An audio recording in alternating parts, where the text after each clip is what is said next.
Hello everyone, welcome to How to Browser YouTube channel. In this video I'll show you how you can change the focal length of the camera in Blender. So let's jump right into the video. So now let's press 0 on the numpad, and now if I want to change the focal length, it's pretty simple. Let me change a bit the resolution.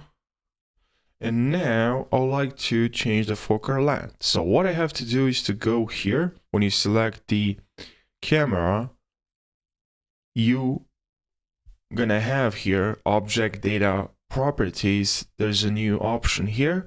Click on it, please, this camera.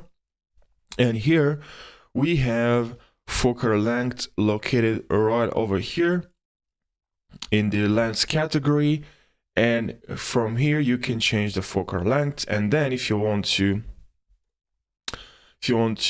move the camera, if you want to play with it and move through the entire scene, you can go with Control. Let me show actually on the keyboard, Shift and this icon.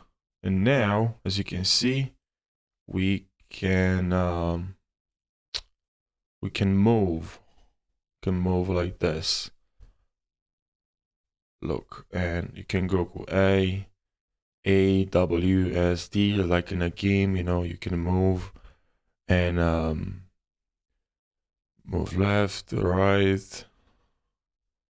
Okay, so I hope this short tutorial saved you time, and if you have any suggestions for the next video, please leave them in the comment section.